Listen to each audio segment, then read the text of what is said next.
Hello everyone, I'm the Real Solid Snake and welcome to another episode of the Irish Critics. Know it's a bit late to get this video on, but better late than never. Obviously what I do in my first video every year is do my top 10 films of the last year. Again, these are the films I saw during this said year, 2015. So, without further ado, here are my top 10 films of 2015. Number 10. American Sniper.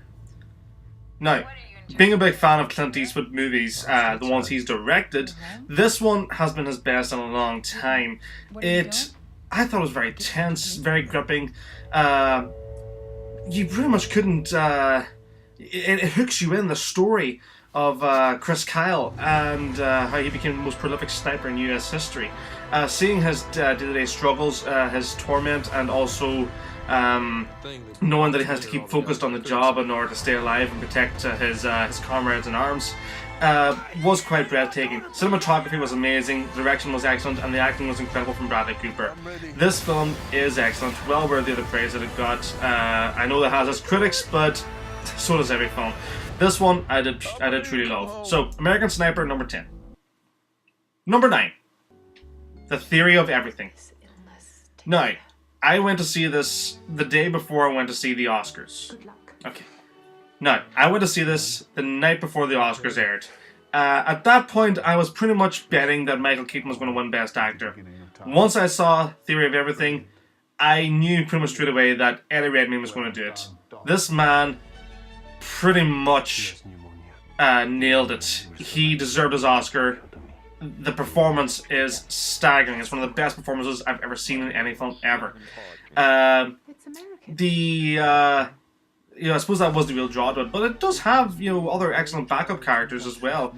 The storyline, it was good to watch, but I suppose you didn't really see a lot of Stephen Hawking's genius in that. He just talks a bit about some of his theories, but not enough. It was more or less just him coming to terms with his illness. But still, that didn't mean it was a bad film. No, far from it. It was great. I enjoyed every minute of it.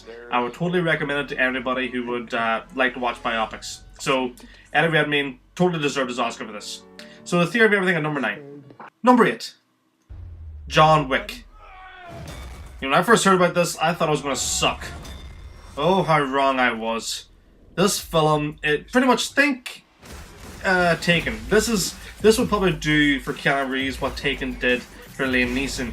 The only thing is, I hope that John Wick's sequels are better than the Taken sequels because they were awful. The film is just pure action mayhem. It kicks ass on all sorts of levels. Keanu Reeves is just brutal. I'm a big Keanu Reeves fan, if you haven't noticed, and it was just insane. It was just fun to watch. It's a film that you don't really have to take seriously. It's one of those things, but it was a surprise hit for many. The action scenes in it are brutal. The violence in it is brutal, and cinematography as well. I actually enjoyed the cinematography, and it was quite great. Your story is your typical story, just out for revenge. But hey, if it ain't broke, don't fix it, I suppose. Anyway, John Wick at number 8. Number 7. The Hunger Games, Mockingjay Part 2. Okay, now, I'm not a big fan of splitting books into two for the movie. But The Hunger Games, Mockingjay Part 2, there was never really a dull moment in it. It was everything I wanted it to be. It was tense. It was terrifying.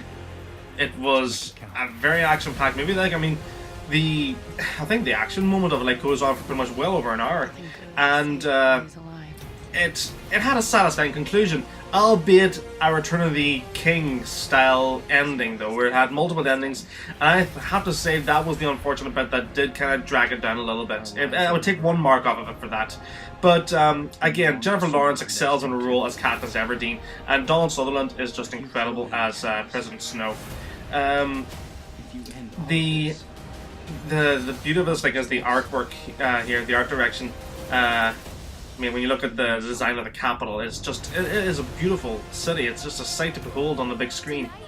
Mockingjay Part 2, well worth it. Watch it all in one with Mockingjay Part 1. That's the way it's meant to be. Again, I don't really think a lot of Mockingjay Part 1 was necessary. This could actually have been one big long 3-hour movie and it still would have worked. but don't use that to detract from it, okay, I suppose. But still, Mockingjay Part 2 is incredible. Totally well recommended. So, that's Mockingjay Part 2 at number 7. Number 6. Avengers Age of Ultron. Okay, and again, here we have a film that pretty much delivered what everyone was expecting. It was just pure action mayhem, featuring the Earth's mightiest heroes. You had Captain America, Thor, the Hulk, Iron Man, Hawkeye, Black Widow, and join them as Scarlet Witch and Quicksilver. And they're up against a menace called Ultron. It wasn't as good as the first film, if you ask me. But I still loved it for its action. I loved the characters. Like, I did enjoy Ultron very much so. Joss Whedon, his writing is still on par. Like, it's still funny. His jokes just really nail it. So not much to be said by Avengers Age of Ultron. If you're a fan of the Marvel films, you'll love Age of Ultron. So yes, Avengers Age of Ultron number 6. Number 5. Spectre. Being the 24th Bond and trying to follow on from the excellent Skyfall was not going to be an easy feat, let's face it. And unfortunately it didn't actually surpass Skyfall, but does that mean it was a bad film? Heck no, it was great. I absolutely loved it. It was so pure Bond.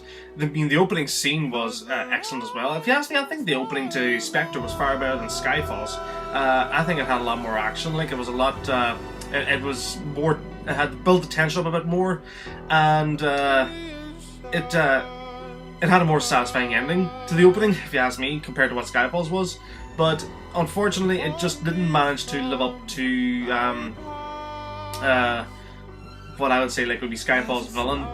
Even though spoilers, by the way, if you haven't seen it, the villain being Blofeld, he wasn't quite as menacing as Javier Bardem's character in Skyfall.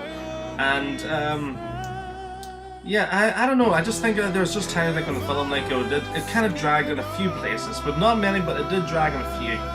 And but other than that, though, like again, Sam Mendes, the cinematography of these areas is great. The exotic locations look stunning, and Mexico, Austria, London. Everything you want in a Bond film is here. The excellent cars, the sexy, gorgeous girls, and the classic action, the music, everything is all there. It's just storyline wise, I just felt it was just slightly weaker to Skyfall. But still, Spectre is an excellent film that shouldn't be missed. So, Spectre, number 5. Number 4. Birdman. Now, was this a surprise or what? Now, we haven't exactly seen a lot of Michael Keaton over the years, have we? But then he comes along with this movie, totally, in my opinion, mirroring the experience he had with Batman. But his performance in this was incredible, so it was. It was so much so that I actually thought he would have won the Oscar last year. Unfortunately, he didn't, but still, it was a great performance and a fantastic film. One thing I love about the film, is the direction. Actually, the direction is absolutely mind-blowing. The entire film looks and appears as if it's been shot in just one take. Most of it, anyway. And yes, he is. I enjoyed the storyline that he was creating for his stage show as well, and the supporting characters of Edward Norton and Naomi Watts were also fantastic. Emma Stone was fantastic too. Everyone was fantastic in this film, and I love the story. It was really good. Birdman is quite an excellent film. So Birdman at number 4. Number 3. Pixar's Inside Out. Now, talk about a return to form for Pixar. They have been winning the last few years, haven't they? And this film comes along, which pretty much details the lives of the emotions inside our bodies and their day-to-day business about how they have to keep our mind going. It was quite ingenious. I absolutely loved it when I first saw it. It was quite funny, it was quite charming, and it was quite heartbreaking as well. Just the typical Disney movie that you would get that would give you all emotions all in one. And ironic that saying this is a film about the emotions, isn't it? So, if you had loved classic Pixar movies, then this one was definitely for you. So, Inside Out at number 3. Number 2. Mad Max Fury Road. Now, this film is one of the best action films of all time. And not only that, but most of the stunts here, everything was all practical. There's hardly any visual effects in this whatsoever. That is what made it so breathtaking to watch. It makes me wonder how they filmed this without anybody getting hurt. Each of us in our way was broken. But still, this film is hard to know who was more incredible. crazy. I am so thankful that Mad Max came back in this kind of form. It was quite an eye feast. And the character of Morgan Joe, he looks stunning, he looks fantastic. The artwork here, the art direction, excellent. Cinematography, also excellent. Performances from Tom Hardy and Charlize Theron, excellent. It's just incredible. You cannot sit with this movie and not enjoy it. It is totally impossible. So, Mad Max Fury Road at number 2. And the number 1 film that I saw in 2015 is Star Wars The Force Awakens. I thought long and hard about this, and it was pretty much a toss-up between this or Mad Max. And I went with this because, at the end of the day, it's Star Wars, but it's Star Wars back to form. And that is what we always wanted. I adore this movie. I really do. I adore it so much. We have our classic characters back, plus 3 new ones who were absolutely incredible. The music, the scenery, it filled my heart with warmth and joy. Being here, seeing new adventures of characters that I grew up watching, and it just made me feel right at home, basically. If I had to have any slight criticism at the film, I would have to say that it was a bit too similar to A New Hope, but try not to let it bother me too much. In actual fact, it doesn't bother me that much. It was slightly... It slightly hammered it a wee bit, but other than that, you have a great villain, Kylo Ren. The lightsaber duel was incredible. It was just great seeing Han Solo back again. Harrison Ford himself was always incredible. And Chewbacca. I love Chewbacca. I love Han and Chewie. Just seeing them again, amazing. Story-wise, I think that the way it was done is that you get to see... it's going to be one story told over 3 films. Which is disappointing, but it makes you eagerly anticipate the next chapter. So, yeah. More thing about it, Star Wars The Force Awakens was my favourite film of last year. So, Star Wars Force Awakens at number 1. The worst film of 2015 is Terminator Genisys. Oh my god, this film is so shit. I walked into it expecting to see something good, and seeing that Arnold Schwarzenegger was back on the role, and I could not believe it. Jai Courtney, you are no Kyle Reese. Jason Clarke, you are no John Connor. And as super sexy as Emilia Clarke is, I'm sorry, she doesn't compare to Linda Hamilton. Linda Hamilton will always be Sarah Connor. The storyline was just garbage. It was terrible. And thankfully I hear that the sequels itself has been cancelled, or they're going to be under massive reconstruction. It needs it. But for now, I'm done with Terminator. The franchise is dead to me. There has never been a good sequel since Terminator 2, and there never will be, in my opinion. So, that's my top 10. I'll see you around in the year with plenty more new videos. Okay, thank you very much.